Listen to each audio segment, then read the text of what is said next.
Katonda olw'ekisa kyataddewo gye muli okutusoboddewo. Mwebale kwagala Top TV, mwebale kwagala program ani yawuwa. Amanye polongo nga bulijjo zirina okuba nga gikutuusaako. Ndinda Sheikh Hamza Mohammed ate ne mba n'omubulizi w'enjiri Ivan. Njagala kubanga ndeeta ekirango kino gy'oli 31 December Kololo ne mu Christian Church Auditorium nga tujja okusimbulira ate ne Kololo.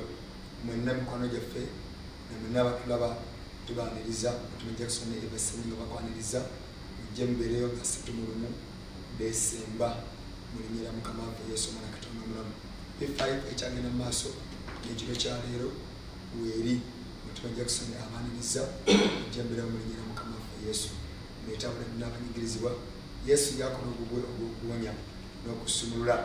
Tuli ku mutwe gwaffe ogugamba nti Nabbi Muhammad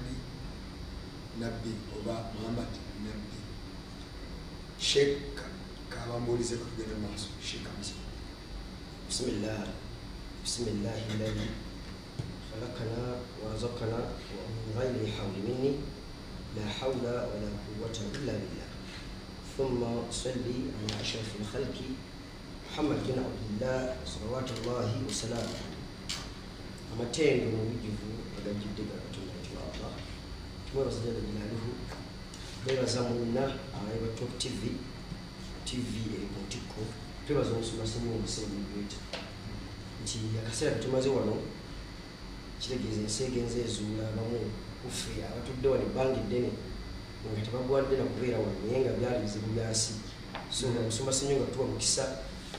ensi yebadde lowooza nti bayivu finally kati babalaba butaliiwo. Twebaza Allah okutuwa obuvumu abali bamanyikibwa nti bavubi b'Abusiraamu kati batambula abantu bawunya bwewunya. Wewe tulaba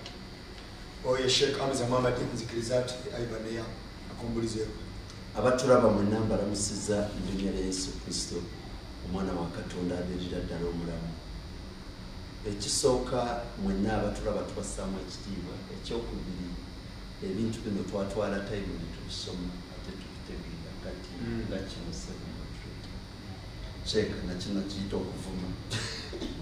Hadithi ya Riyadh Swalihina hadithi namba 878 egamba buti Abu Huraira taata wa Kapa yagamba nti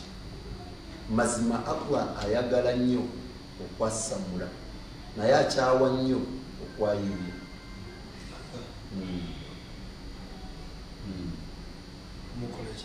Anti agamba nti okwayuya kwa sitaani kuva eri sitaani. Ate nga Allah yatonda abantu natama nti omuntu abeera ne digestive system oba n'abeera ne repository system ng'alina okuba nga yayuya. Kakati ekyo n'agamba nti ekyo kya sitaani oba yayitawa Allah n'ateekamu mu muntu. Kakati ebyo bwe tubyogera Sheikh ginyonyola eyo hadithi. Mukama kireka bampeera omukisa. Amen. Webale ku bantu b'amanaffe nzikiriza tugenda mutereevu nnyo yeneere Sheikh Hamza Mohammed tusimbule n'omutwe gwaffe Sheikh. Alhamdulillah. Bannanga batulaba ku toopu mwebale kusigalako. Mukyaluganga lwamingi tusomesezza abantu bano ensonga y'okutegeera owekitiibwa Allah era tumanyi tugigusizza. Shaitaani weebe yagala nnyo tesobola kuwangula mutonzi w'obunnansi kuba yagigoba mu bwakabaka bwe. Era ekimu ku gyagula shaitaani sebunoso Suratul Bakara tugera ku aya 34 mpaka ku 37 ojja kusanga nga shaitaani yagaana kuvunnama. Katonda n'agigamba nti bw'oba ogaanye okuvunnama ng'ate kyekikuba ekiraga nti nze omuntu yenna ateeka okuŋŋondera ateeka ekintu ku ttaka nkugobye mu kusaasira kwange. Era bwe yajja ku nsi sitaani bwetyo eripootinga ku nsi yafuna akakundi k'abantu bulinga busatu wansi w'ennyuma. Tebaagala kuvunnama. Atandikira Bungereza atandikira Roma n'ojja Bungereza Abaprotestanti bali Bakatoliki n'ojja n'obalokola beeta abalokole mu Amerika biva. Kakati abantu abo bonna ne batandika okutambulira mu nkola shaitaani tayagala kuvunnama. Era Yesu kyangira mu Yokaana 8:4 ati abantu mmwe muli bazikira mu sitaani. Kubanga sitaani olwebere yali mulimba. Omuntu akujja ku Katonda yatonda eggulu n'ensi n'akulaga ebitonde nga ye Katonda. Musajja mukulu obuuza katonda gwasinza ku TV ayogera yakuwa bagenda mu kanisa asinza Yesu. So ebyo byonna tuze tubibalaga nga bulimba netumamatiza ddala katonda aliwo era n'abamusinza bateeka okuvunnama era abatavunnama bali kunkola shetaani kuba sitaani yagaana okuvunnama. Ekyo kiwedde mudweta wasiba Muhammad sallallahu alaihi wasallam nabbi. Lwaki nti obunnabbi bwe butegeerekeka olwa Muhammad nti abantu bajja bagunjaawo bannabbi baabwe. Kati nga bw'osanga nti bayibuli eyo mu ndagaano empya waliwo omusajja ayitibwa Pawulo omutume kyekigambo nnabbi mu Luwarabu. Kakati Pawulo talabanga ku Yesu ate ekyewuunyisa nti ate Pawulo yali mutume wa Yesu nga mu batume 12 mu Matayo 14 esooka Yesu bwe yatuma Pawulo temuli linnya lino kumanya ge yalina. Kakati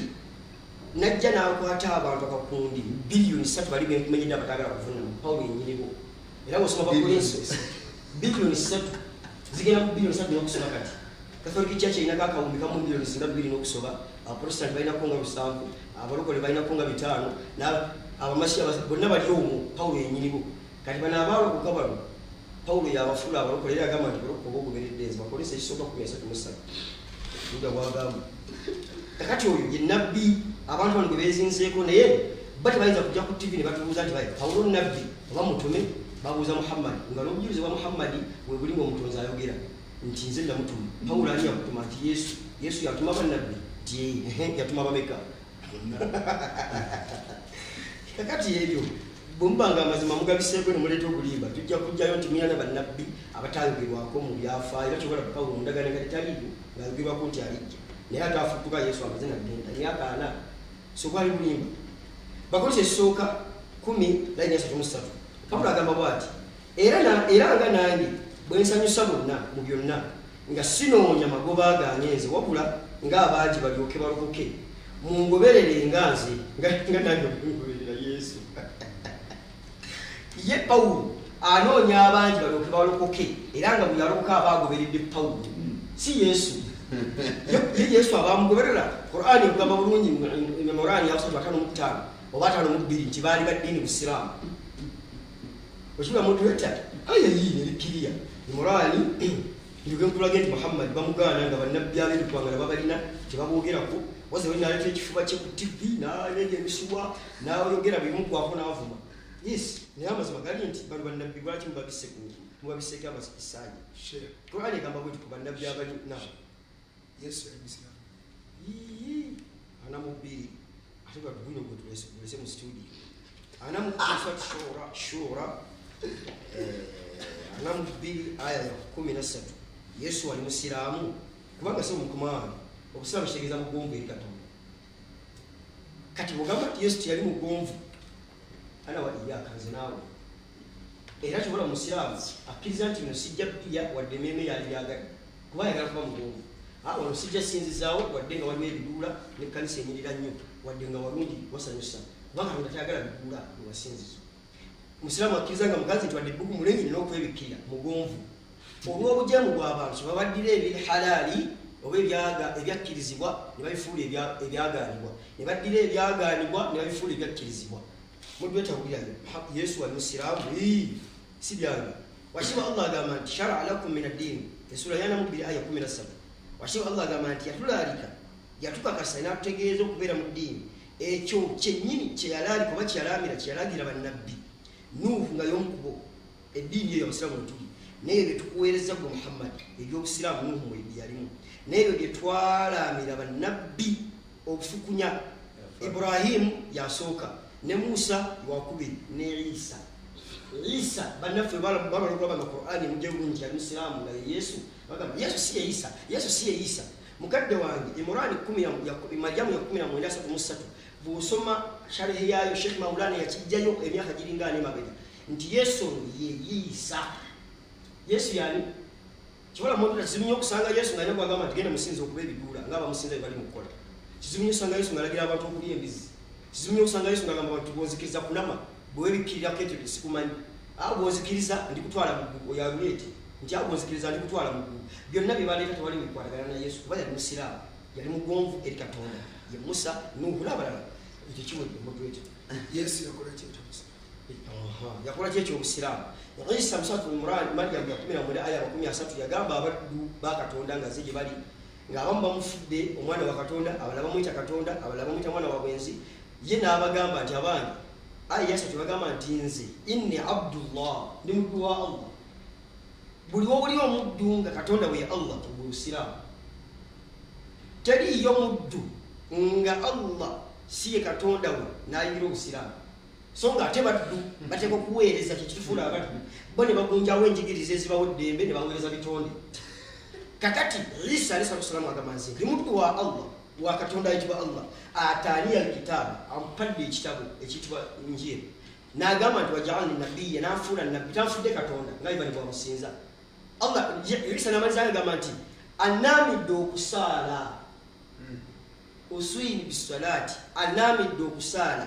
wa zakati n'okutola zaka byebiko bikulu abasiraamu era bwe tukwata Bayibuli eno mu 14:2 Makko tusanga Yesu yakola Petero ne Yokaana ne Matayo n'abagamba mutuulaawo n'atambulawo katono n'agamba ennaku endi ku mutima emmeeme yange emmenyefu naye n'aleeta enniya n'aliko okwemenyaamenya ng'omuntu ali musola bwe bw'aleeta nniya yamaliriza nga ekikola kyakoze kye kino Bayibuli egamba nti n'atambula katono n'avunnama n'asinza Mukama Katonda abasinza nga bavunnama be baddu ba Katonda ayitibwa Allah era muzikiti mubalaba tebakuba biduula nga basinza nga bali bwabikola so singa akkiriza Yesu yali badde asinza nga Yesu yasinza ekyo mudweta butuma laba Paulo nga yavaako abantu balokoke ye nabbi butamanyi yava era Paulo ayogera mu Bakolinso 15:9 n'agamba nti nze Paulo ndi mutono nnyo mu bannabbi sisaana kuyitibwa nabbi ndi muto nnyo sisaani wano kuyitibwa mutume naye iva nafaafagana naye omutume Paulo tamukubako kifuba Yesu bw'atatuma kubanga osoma bikola by'abatume Paulo Yesu yamutuma yagenda dda mu ggulu mukuta tekibangayo Yesu talina kuyatuma ng'ali mu ggulu Paulo Yesu bwe yagenda abantu yaleka abatume 12 era atuka n'abawa information mu Matayo 15 yakutaano n'abagamba temugenda mu baamawanga mugende mu Bayisirayiri bokka Paulo bwe yajjanga yeetumye nga musoma Bakolinso 12:7 yagamba nti Sitaani yamuwa obubaka n'abutwala eri ensi Bakolinso 12:7 ayi batabira bantu Paulo n'akwata ekkubo nga gyeri abamawanga abanyankole nga muganda wange Abaganda anganze abalugwala Abanigeria Yesu yagaana obunabbi bwe bubanga bwali fake somawo takalabangako so abatuuze abalungi ebigambo nebibanga bitambula malidaadi nti Paulo ye nabbi atateekwa na kwogerwako kubanga teyali mu ndagaano nkadde ne Yesu tamulabangako oyo bw'abanga ayogera mazima ayogera nti Yesu atulako ne Paulo so obunabbi bw'abantu abalinga abo Yesu amaliriza ayogera ki ku nsonga y'abannabbi abalinga abo Ivan batayogerako era batasaako kifuwadde okubajerega nadda ku ndabbi n'ajerega Yesu ayogera mu Matayo bino tubyogera mu mutima mulungi nti abantu baganye Muhammad naye nga balina bannabbi baabwe batayagala nseemanye nti bafu ate nga bannabbi abo babalagira obwononefu Paulo yagamba abasajja abo mu Timoseewo 5:23 tonywanga mazzi gokka wabula nywanga ne kuwalagi nywa enguuli nywa nairokiraafu amazzi galeke mu Bakolinso ekisooka emu basooka 10 line 25 Paulo yagamba abasajja bano abeeta abakristaayo nga bwali zinyinjigiriza yabagamba nti bwemuyingiranga mu katale buli kyemusangamu mulye buli olaba musajja kulya mbizi nga yagigaana ali ku Paulo Yesu tabiyagirangako so bibannabbi abalinga abo ni Nabbi Muhammad ekimuwalanya nga sinabona kuwa nga maluka verse abantu bamanyi lwaki ddala Muhammad sallallahu alaihi wasallam bannabbi bano Yesu yabogerako atya including Paulo mwagendera Yesu agera mu 2:23 ku bannabbi abalinga Paulo Yesu agamba nti mu biro ebyo omuntu bw'abagambanga nti Abakristo aliwa oba nti aliwa temukkirizanga kubanga walijja Abakristo ab'obulimba amakulu nga bali mu Bukristaani nga babulimba nga beeyita Abakristo nga babulimba era nga bwemulaba ono n'omutwe gwe musajja mukulu ne bannabbi ab'obulimba kyekiri kyekugambe Paulo Bakristo amakulu abali mu Kristo ne bannabbi nga bali mu Yesu yabakoze eki kati lwaki bannabbi nga bali mu Kristo nga n'abamu Bakristaani omuntu katubalabe Yesu buno abatuwa kubanga walijja Bakristo ab'obulimba tubalabira mubalaba mu makanisa gaabwe ne bannabbi ab'obulimba n'abo balikola n'okukyamya bakyamye n'abalonde obanga kiyinzika balikola ebyamagero n'okukyamya walondeko seka akoleeta amagero muzikiti ja seka akunganyiza abantu wano muzikiti mujje bamuzibe abalema kati Yesu unalagula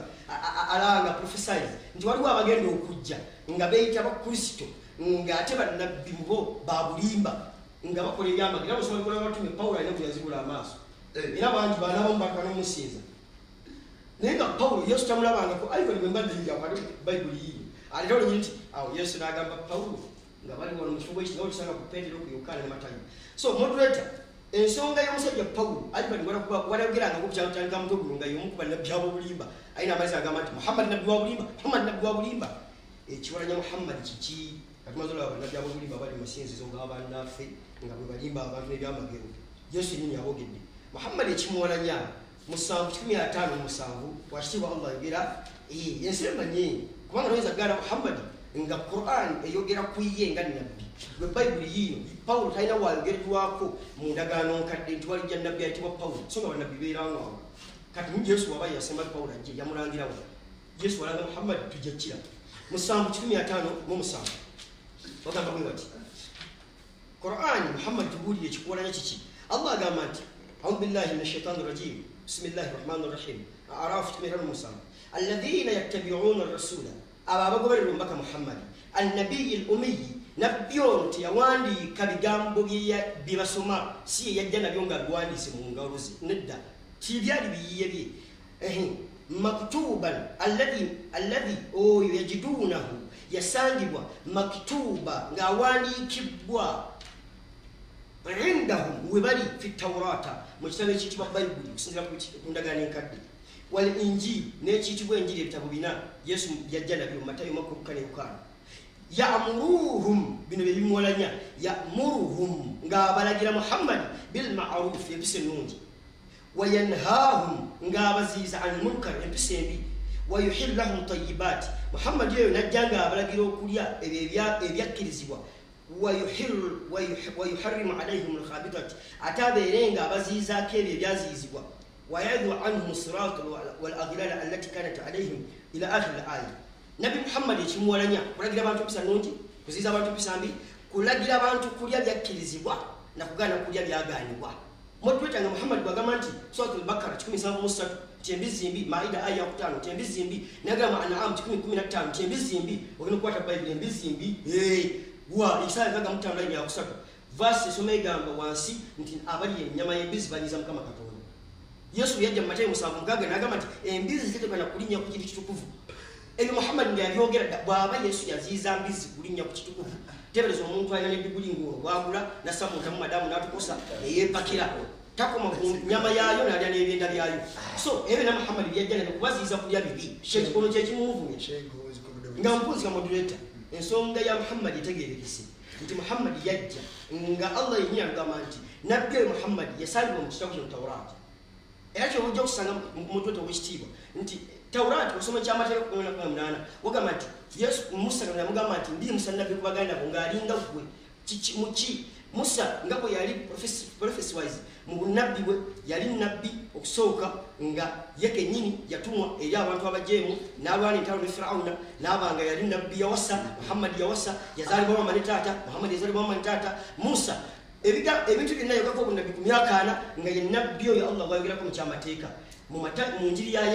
Yesu mwennyini bwe yali ayogera ebigambo bye yagamba okusinziira mu Yokaana 19 bajja eri Yokaana ne bamubuuza nti waayi gwe Yesu gwe eriyo bagwe nabbi oli atali Muhammad anaabaani bw'otamusanga mu ndagaano mpya muno ng'erinnya tebataddeemu tobuuza kubanga erinnya tebasobola liteekamu nga bw'otaba yinnya Yesu mu ndagaano nkadde so mudweta Muhammad aba nabbi wazira Allah atuwadde ekimuwalanya n'ebisigadde Allah kyabagamba mu Surati Nisaa'i ya 14 nti abantu abawalana Muhammad abagaana okukkiriza Allah ne bawalana Muhammad ne basukka ebikomo nga muganda wange ono kyakomye kumugaana abamugaana bangi Kereziya yamugaana n'abapentekooti n'abalala naye baafunayo abavubuka baafuna esibuku bwongongoono ne bajja bavume buvumi kati bwavuma bwaseka olowooza nti byasomesa gyebiri okumuvuma tukimanyi bamuvuma bamujerega naye the fact is tiwannabaayo ayinza kujja na kitabo kiwakanya Muhammadi era kyokola bannamusimba eviviruli taiba tetuganye Muhammad omwagala kubanga yakugaana okusinza Yesu kitonde yakugaana okulya embizi kimbi yagaana okuba ebigongo kibi leeta yolunyiriri mu moderator eiba nga buva mu Bayibuli muno olubanga buva mu Quran kalibu n'alaja namuseeka amalirize nagambye osobola okusomesa n'ogaana okoppa kunzi kalibu n'okumaliriza nakusimba ebivivi kulwaba tulaba ayive bikyalunyirumu oba mu Qur'ani oba mu Bayibuli tuva mu geraageranya kyandi kakati ate yawasa Aisha ku myaka 9 ate kakati amajini gajja gyali ate kakati eyo panga bipange olunyiriri lwo nga lugamba Muhammad si nabbi wa Katonda mu Bayibuli oba mu Qur'ani. Oyo Sheikh Hamza Muhammad opunye bulungi nnyo nzikiriza ngeri omubulizi w'enjiri Ivan ate naye atuwe abatulaba era abatuwuliriza edda bwe twali tusoma nga tukyali mu kirasi nga tusoma akatono ke nasomako waliwo kye bayitanga out of context and ne wabaawo n'okumisfiringa ne bakubuuza who were the band kati gwe n'olandukira ku bachwezi era waliwo omwana omu yali mu kirasi baleeta olupapula lwa S4 yali asomye bachwezi ne baleeta abantu ne bamubuuza who were the band nagamba examiner if it were bachwezi I would have crushed all the topic nalyoka wandika bachwezi ne bamuwa 0 najja mu 9 kati yeseko kubanga omulamwa tegunaba kwogera ku Pawulo bwe wawudde nga tubuuza Pawulo omulamwa tegunaba kwogera abayigiriza ba Yesu bali basoma njigiriza ki omulamwa tegunaba kubuuza bino byonna byaleese ebyokulya embizi kubanga nekyo bwaba akyagala tukole omulamwa nga gwakulya embizi mulage Qur'ani ng'eragira abantu okulya embizi ekyo bwaba akyagala era nerero ngenda kukikupikako sheeka otegeeranga topika eziri mu ddiiro n'abasiraamu bagenda kujjamu obwesige kubanga ebintu byosomesa tusooka kwetegereza omulamwa gubuuza nti Muhammadi nabbi nsomye wano hadithi nga ndowooza ogenda kujja otuyamba ogitereeze hadithi 875 ngegamba nti okwayuya kwa sitaani lwaki tozze n'otunyonyola ekyo ikyatidde n'atakinyonyola kati n'aparuka embizi kati ekyo nakyo kankutereeza olyoka otegeere buli kimu ku kimu kyoleese omulamwa gubadde tegunaba kubuuza ku by'okuvunnama yaleese aleese suratu Al-Bakara aya ya 34 nagamba nti ekyaleetera sitaani okumuyita sitaani mbu kubanga yagaana okuvunnama sheeka ne Qur'ani ogirimbisa Qur'ani egamba mu suratu Al-Bakara aya ya 34 negamba nti wa idh qulna lil malaikati isjudu li adama fasajjadu illa iblisa kana min al-jinn tujukira bwe twagamba bamalayika nti muvunnamire Adamu bonna ne bavunnama okujjako Iblisa ye yali wa majini awo Allah namparukira kunagamba toganye okuvunnama bagambye nti abasajja muvunname omukazi n'atavunnama n'onyiiga ate ne bagamba bavunnamire Adamu kati bano ne bavunnamira Allah sheeka okulimba nako kutambulirako n'olimba buyagana kuvunnamira Allah yagana kuvunnamira Adamu ye Allah wamu mutunuuli kakati ekirala aparuse nagamba mbu sitaani okuva kutondebwa kw'ensi ye mulimba n'aleeta Yokaana sura 8 olunyiriro lwa namwenya era ezo bakize okusekerera kubanga ndaba ebintu byoyogera nga tobitegeera Bayibuli egamba nti okuva kutondebwa kw'ensi sitaani ye mulimba kati Bayibuli netunyonyola wama omulimba oyo alimba ki mu Yokaana ekisooka sura ya 2 olunyiriro lwa 21 Bayibuli egamba omulimba oyo yaani wabula oyo agaana kitaffe n'omwana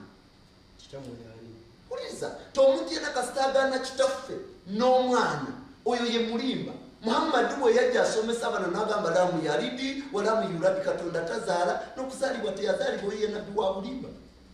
era gwe kyowadde obuuza ng'oyagala kumanya nti nkuwa olunyiriri nga Muhammad nabbi wa bulimba kyekyo kubanga agaana ebituufu agaana kitaffe n'omwana oyo nabbi wa bulimba era Yesu basumuyita nabbi w'obulimba sheeka ekyo kitegeera bulungi n'olyoka ovaayo alese ekyawandikibwa n'aleeta Abakolinso ekisooka sura ya 10:33 nga Pawulo agamba nti mugoberere nze nga bwe nagobera Mukama waffe Yesu Kristo naye n'agamba nti bagoberera Pawulo tebagoberera Yesu kiringa okugamba nti mugoberere Musumba Ssenyonga nga bwe yagoberera Yesu kati gwe n'ogamba bano bagoberera Musumba Ssenyonga ekyo bakiyita butamanya byawandikibwa Bayibuli kyeva egamba nti mukyamula obutamanya byawandikibwa yadde maanyi ga Katonda Matayo sura 22 n'onyolwa 29 bw'oba osoma Bayibuli eno ogyetegerezanga sheeka n'otasoma nga bw'oyagala nga bwemubeera mu miryango gyammwe egya buluda ebyo bye musoma nga temutegeera ayimiridde n'agamba nfe tusinza Yesu ekitali nakumulamu musinza Yesu muvunnamira Yesu musinza Yesu kakati njagala kubaako kyemuyamba okuva n'olunaku lwaleero ekyo nakyakitegeera gambi Yesu yatuma bannabbi abuuza Yesu yatuma bannabbi essuula ya 23 eya Matayo n'onyolwa 33 Yesu agamba nti ndibatumira bannabbi nga yatuma bayibuli eddamu negamba mu sura 19 eyokubiri ku lwanonyero 10 nti omwoyo gwa kristo gwa bunnabbi. Petero ekisooka esura esooka olunyirwa 10 bayibuli egamba nti bannabbi bonna baalagula ku omwoyo gwa kristo. Kakati otunuulira ono ng'alina muhammadi eyagamba abantu nti bwe baayuya sitaani aba abayuyiza naye ali wano alina byayogera. Seeka oswalangako toyina kyomanyi osobola okulekaana ebyo bisobola yensobola ti n'okusekerera nkusekerera. Takomye ku ekyo abaluse n'agamba mbu abayigiriza ba Yesu baali basiraamu. Wali olebyeko abantu abasoma eddiini bbi agambye wabula sheeka aswala agambye mbu abayigiriza ba Yesu baali basiraamu. Katubuze Qur'ani ate bwe tunaamaliza tutunuulire ono sheeka ne byayogera. Sheeka jamu nkusomese oleme kubeera n'amalala ate kyabaleetera ebizibu. Qur'ani egamba mu suratul Bakara aya 62 giwandiike egamba bwete inna ladhina amanu walladhina hadu wannaswala waswabiina. Mazima abo abakkiriza abasiraamu n'abo abayudaaya ab'omulembe gwa Musa n'abakristaayo ab'omulembe gwa Isa ab'eddiini ki. Kakati njagala ompulirize Sheeka ayimiridde n'agamba nti abayigirizwa ba Yesu baali baki basiraamu. Ab'eddiini ki. Nyinza kumuwa tofaayo nze kyandeeta wano kwe kumusomesa abitegere. Aya ya Qur'ani egambye nti ab'omulembe gwa Isa baali baki abakristaayo baali baki baali bakristaayo. Sheeka n'avaayo n'agamba nti ate baali basiraamu. Kati n'alyoka abuuza ekibuuzo n'agamba nti obukristaayo okusinziira amene ddiini. Njagala okwate Qur'ani mu suratul Bakara aya 21 esomesa n'egamba nti Muhammad n'alyoka agamba nti Allah n'amugamba nti tebagenda kukkiriza abayudaaya n'abakristaayo okutuusa ng'ogoberedde eddiini yaabwe ya bukristaayo na buyudaaya. Kakati Sheeka bw'oba oyogera ebintu ebyo ng'olekana otegeera nti ebintu bino natwala tayimu n'ebisoma ate n'ebitegeera. Nzikiriza Sheeka njagala tusooke Sheeka sirika njagala ngenda kukwanukula sirika ompulirize. Ekisooka obukristaayo si ggwanga wabula obukristaayo nzikiriza nzikiriza eddiini kyekisomera aya ngegamba njagala nsomere aya eddiini nzikiriza katawo kiganye kakati njagala ompulirize bulungi gwampuliriza. Aya ya Qur'ani egamba nti abayigirizwa kule sirika nkukomerere Qur'ani egamba nti ab'omulembe gwa Isa baali baki baali bakristaayo. Mu suratul Maida Qur'ani yemu aya y'enkaaga mu omwenda negamba nti ab'omulembe gwa Isa baali bakristaayo. Sheeka bw'amaliza n'adduka n'asomera mu suratul Imran aya ya 5 n'asoma omusaale ng'egamba baali basiraamu. Sheeka sibakakkalumba buli omwandaba abayigirizwa ba Yesu abaali abasiraamu amannya gaabwe ag'ekisiraamu ge galidda wansomera wadde dakiika emu musanvu. Sooka otangaze bantu nti Qur'ani temulimu njigiriza mu kristaayo bwe bamweri sooka olekekiganye gatotegeera olaba bwekiganya talina aya ayogera bwogezi wabula abayigiriza ba Yesu bayibuli etuwa amannya gaabwe be ba Petero wali olabyeyo Sheeka nti olwaleero Sheeka agenda okutusaalisa olwaleero ye Sheeka Petero baali banjigiriza ki obye sirika mukomerere kubanga bw'oyagala kunzija ku mulamwa yesobola kyo paruka n'oleeta kino n'oleeta kino wallahi bw'otetegiriza abaluse n'agamba mbu Pawulo mbu yayigiriza abantu okunywa omwenge. Sheeka omwenge kyekiki kati mpuliriza bayibuli evaayo n'egamba nti tonywanga amazzi gokka wabula onywenga ku mwenge. Wabulira omwenge n'alyoka alaba ekipa ya beera bayibuli netwanukula bulungi omwenge gwe baali boogerako gwe gulridda wano. Befeso essula ya 5 olunyirwa 18 Pawulo bwe yayogera bwati abantu ne batandika okunywa omwenge nga balowooza kyekituufu n'alyoka abasomesa n'agamba temutamiranga kunywa mwenge wabula mugire omwoyo mutukuvu. Omwoyo mutukuvu ye mwenge. Kati Sheeka toddamu kwogera ebintu by'otamanyi n'okuswala oswala laba bwatunudde wansi. Agambye mbu Pawulo Sheeka nsaba sebo moderator nase kusaba yenna tujje tukole omulamu wano okugamba nti Pawulo ne Muhammad ani yatumibwa Katonda. Nze ndyoke nkulage nti Muhammad tasobola na kutuuka na mukongobole bwa Pawulo. naye kubanga onapaalisa negamba era yesu era njagala kutegeeza yesu teyalaba ku pawulo teyalaba ku bikola by'abatume essuula ya 9 basebo ne banyabo olunyiri lwa 18 okukkira wansi pawulo bwe yali agenda e damasiko ani yamulabikira yesu kristo yamwerabikira nagamba lwaki oyiga nyanzi nagamba nti okuva nereero nkufudde omubaka wange eri amawanga gonna pawulo mwenyini addamu n'akakasa mubakolisa ekisooka essuula ya 15 olunyiri lwa 7 nagamba nti yesu kristo yandabikira seeka talina lunyiriri na lumu mu Qur'an Muhammad lwasobola okugamba nti Allah yandabikira talina kakati seeka ekirala seeka njagala kubaako kyenkusomesa agambye abayigiriza ba yesu bali basiraamu bali basiraamu eno hadisi bulanga ebitabo seeka eno hadisi eba hadisi ya yes eba hadisi ya muslimu jengendo okusoma tubuuze Muhammad wama Muhammad obusiramu kyeki hadisi namba 6 egamba bwete the holy prophet said Islam is that he says the holy prophet sallallahu alaihi wasallam said Islam is that you should bear witness that there is no god except Allah alone and that Muhammad is his message. So kakati Muhammad agamba nti okukakasa nti omuntu musiraamu alina okukkiriza nti Allah aliomu ne Nabi Muhammad muki kakati mpuliriza Sheikh alimba abantu nti Isa yali musiraamu Isa talaba ku Muhammad yasiramu kajja kubanga shahada bagitoola mu linnya lya Muhammad nogamba nti ashhadu anna la ilaha illa Allah wa ashhadu anna Muhammad rasulullah okwo kwe kujulira nti Allah aliyomu ne Nabi Muhammad mubaka we n'olyoka osiramuka kiringa okutugamba basibo ne banyabo nti kabaka mwanga yali wa movement ebyo byogiriri mu basiraamu abatamanyi yino hadithi genda osome oleme kubeera ng'oyogera wano ng'okubira wano embogo kati ntandika Sheeka njagala osirike katonda asoma ddiini katonda omuyita katonda wamuya iyo ddiini gyasoma ekyo yatolooza omuyita ki kati ntandise sebo moderator tubuuza omulamu nga tugamba Muhammad nabi wa katonda ngenda kubuuza Qur'an mbuuze Bayibuli abantu bategeera amazima oba Nabi Muhammad nabi wa katonda ntandikidde mu Qur'an nkutte essuula bagiyita eyabirimu omwenda gye bayita suratul Ankabut nabubi Sheeka wulira nabubi kebeeko kyekugamba basiraamu ebyo bye biri mu Qur'an ebiswaza mu suratul Ankabut aya yabirimu omusanvu tubuuza wamagwe Muhammad osobola okubeera nabegamugodi ووهبنا الله إسحاق ويعقوب وجعلنا في ذريات نبوة والكتاب netutumira Isaaka ne Yakobo netussa mu zadde lye obwannabi n'ekitabo obwannabi baabussa mu zadde lya Isaaka ne Yakobo ani yabusamu tuba tukyali awo Qur'an n'eryoka eyogera Isaaka ne Yakobo abo be balidawa mu surati Jaathiya yesura ya 5 aya eye-16 egamba bweti walaqad atayna bani israila alkitaba twawa abana ba Isiraili ekitabo waruhukuma wanbuwata netubawa amagezi n'obwannabi obwannabi babuwa abana ba Isiraili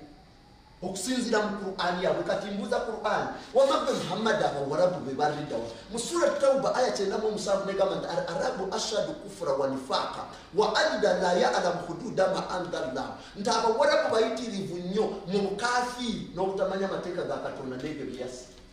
kakati Sheeka awo Muhammad ayingiriramu gwa Qur'an yennyini yemusamba nemujjamu emusamba yennyini nemujjamu ekyokubiri katubuuza wa Bayibuli wama Bayibuli bannabi bano abajjanga ddala njagala tubuuze ani yabatuma ate bajjira ku mwoyo gwani mu Petero ekisooka essula esooka olunyiri lwa 10 okutuusa ddala ku lunyiri lwa 15 Petero ng'aliko omwoyo mutukuvu yagamba bannabi bonna baalagula ku bw'omwoyo gwa Kristo kubanga Yesu yaliwo n'ensi nga tennaba kubaawo kakati netubuuza Muhammad naye yatumibwa Yesu Kristo Muhammad n'alyoka agamba ate atenze gwolaba nina Katonda talina linnya bamuyita Allah kubanga Allah kitegeeza Katonda ekitali linnya ate tantumye wano wokka antumye eri amajini n'abantu basebo ne banyabo waliwo nabbe yatumibwa mu mandwa taliyo yensonga lwaki njagala owulirize hadisi eno Sheeka ogulanga ebitabo ndaba bamba obutabo obwo bwe bakuwandiikira baimaamu obwo bwe bakuwandiikira mu hadisi eno 158 nze ntunulie basiramu mumfunireyo omusiramu bamba asobola okumala kunga asobola okusoma ku hadisi ono bambi tamanyi hadisi yalekana bulekani nayogera byatamanyi ensonga lwaki bwe baleeta omulamwa apalukira ku Paulo. Actually sebo moderator Paulo teacher wa Allah wa Quran. Paulo teacher wa Allah wa Quran. Paulo bwe yasomesa n'agamba nti abantu bateekebwa okulokoka Allah n'akipikinga nga bwe kiri n'alyoka akiwa abasiraamu bano batere nga bakigoberera. Njagala ompulirize bulungi ndi mu hadisi eno, hadisi ya Abu Daud ne Tirmidhi, hadisi namba 158 egamba bwete Buraida yagamba nti omubaka wa Allah yagamba nti muwe amawulire amalungi eri abo batambula mu kizikiza nga bagenda eri omuzigiti. Amakulu omuntu bw'aba agenda mu muzigiti agenda mu kizikiza. Kati bagamba nti mubawe amawulire amalungi abo batambula mu kizikiza nga bagenda eri omuzigiti. Wulira hadisi yino makati ebyo byolina okunnyonnyola. Ebyo byolina okunnyonnyola. Ate Quran neryoka eyogera bulungi netulaga omuzigiti kyeguli kubanga Muhammad yaguleeta. Wandika Suratul Bakara. Suratul Bakara yes osomanga boti ebitabo notalekana bulekanyi noyogera kino ebintu byoyogera toyina bukakafu tosoma goyogera bogezi kubanga byonna byoyogera bya bulimba. Kati wulira omuzigiti ekiraga nti omuzigiti no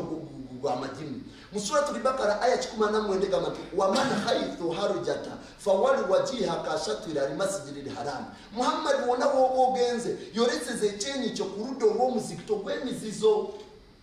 Hadisi egamba tugosanga omuntu ng'atambula mu kizikiza ng'agenda eri omuzigiti mubuulira amawulire amalungi. Amawulire amalungi gakwatagana kwani? Gakwatagana ku Yesu Kristo kubanga Bayibuli egamba mu Luka 1:8 tazaaliddwa oyo mu kibuga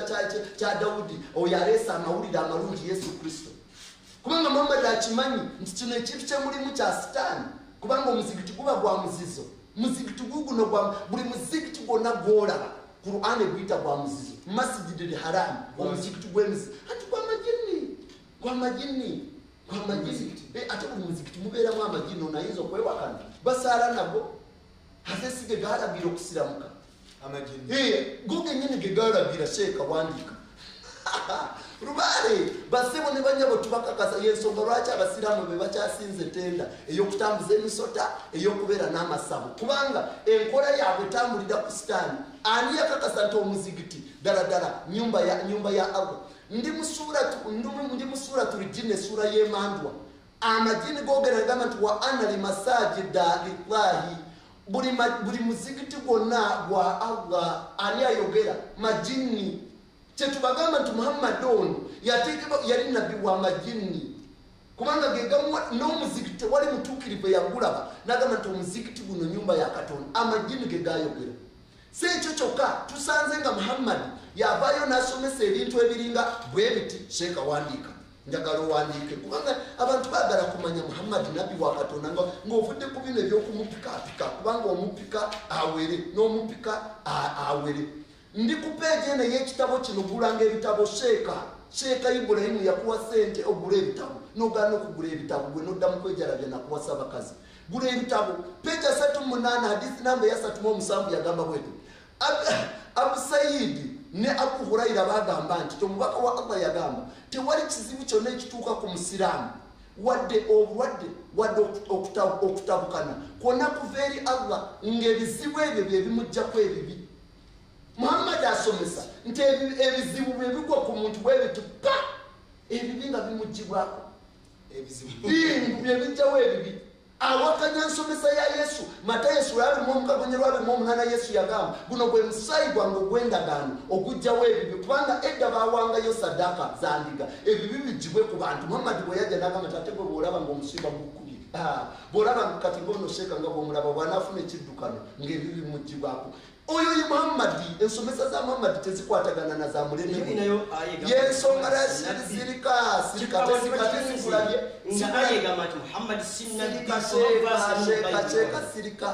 sirika nkulaze ekyawandiikibwa mu Bayibuli nga kitugamba nti nabbi w'obulimba yalidda oyo agaana kitaffe n'omwana Sheikh njagala osirike kutemugwa onyize gambuzike yensonga lwaki basebo ne banyabo njagala owulirize gwawuliriza mu hadisi eno eya Musilimu hadisi namba 10,607 Muhammad yenenyanga Allah amusonyiwe chikumi burunna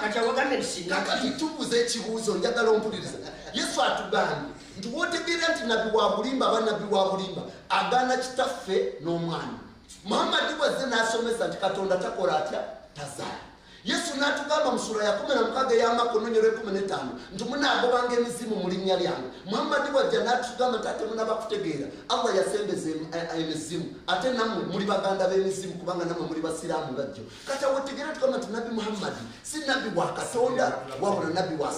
wa Sitaani kati ampuliriza wamutegedde Muhammad kyali osobola okulokoka olunaku lwaleero ng'oddamu ebigambo bino gamba nti ayi Yesu olunaku lwaleero nsazeewo okulokoka sangula amanya gange mu kitabo ky'okufa ogawandiike mu kitabo ky'obulamu kati gwakoze bwate okoze bulungi tuyina P5 ezo pa5 nkulu nnyo mu bulamu obwo olunaku lwaleero jangu weegatte mu lukuŋŋaana lwa P5 wano Christian Life Church ebwayise nasatu mu December genda osinze Katonda omulamu ove ku Muhammad yafa n'atazuukira kubanga otegedde nti asembeza misambo nkusaba ekintu kimu jangu olunaku lwaleero beere mu P5 si ekyo kyokka ayagala okutwala ku ssimu yange onkubireko eri nooti 7 nooti 6 47 82 72 nooti 7 nooti 6 47 82 72 nane ya WhatsApp eri 0777-979451 Sheikh njagala ng'ova wano tusomere aya mu Qur'an nga Allah agamba nti Muhammad nabbi wange Muhammad nabbi wange jireta ensibula ngamba abantu kyaliva ne vivire na musingi final awanguddwa